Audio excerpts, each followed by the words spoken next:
Ya, selamat siang, Mas. Siapa? Dengan Mas siapa? Mas Doni, Mas. Mas Dodi. Iya. Boleh minta waktunya sebentar, Mas Boleh, Dodi? Mas, saya uang kok. Siap. Iya. Jadi saya ingin mengajukan beberapa pertanyaan yang terkait penelitian saya gitu. Mas Dodi. Gimana, Apakah Mas? boleh? Boleh aja, Mas. Siap. Kasih sebelumnya dengar Mas Dodi ini berasal dari luar daerah. Wah, iya, Mas. Jauh saya, Mas, dari Kalimantan. Buset, Kalimantan, mantap. Tahu dari siapa di sini? Asal Saya tahu dari teman, Mas. Teman saya tinggalnya di Cirebon. Terus saya pernah mondok bareng sama teman saya. Saya tahu YN yang dari teman saya itu. Oke, tanpa berlama-lama kita langsung eksekusikan ya, oke? Dekat, Mas. Oke. Apa yang kamu pahami tentang pendidikan multikultural berbasis subsistik? Mungkin saya paham kalau pendidikan ini menggabungkan nilai-nilai spiritual dalam pembelajaran.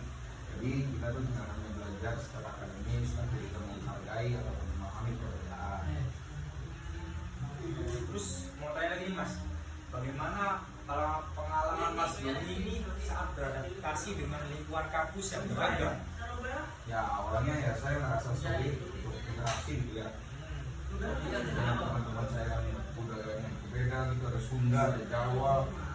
Tapi ya dengan adanya pendidikan kultural mungkin saya bisa belajar untuk lebih terbuka dan memahami perspektif mereka gitu.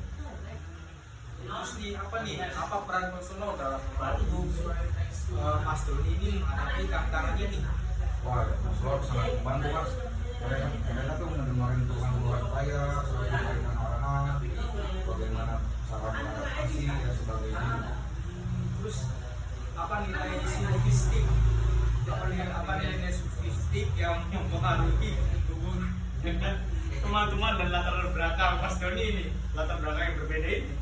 Ya tentu saja, Mas, menggunakan nilai-nilai sofistik ini membuat saya menghadapi perbedaan, membangun hubungan yang lebih baik dengan sesama mahasiswa yang berbeda budaya. Nih, apa saran dari Mas Doni untuk perbaikan dan dalam program konseling multikultural di kampus ini? Saya merasa perlu pelatihan lebih lanjut tentang interaksi lintas budaya untuk mahasiswa yang sangat bermanfaat. Selain itu, program perkonseling bisa diperluas agar mahasiswa lebih terlibat dalam membantu teman-teman mereka yang mengalami kesulitan.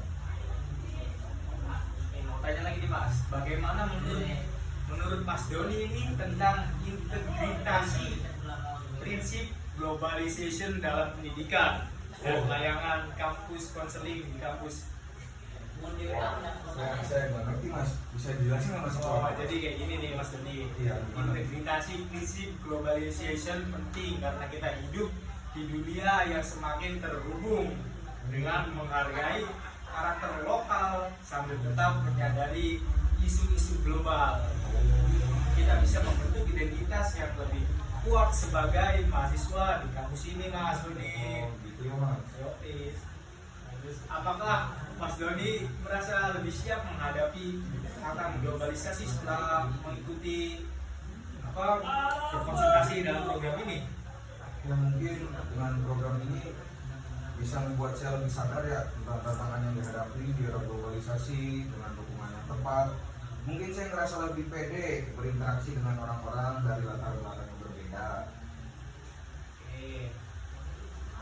Apa harapan Mas Doni ini untuk masa depan pendidikan multikultural berbasis subsistik di UIN Cyber ini? Wah, ya tentu saya berharap program ini terus berkembang lebih banyak gitu.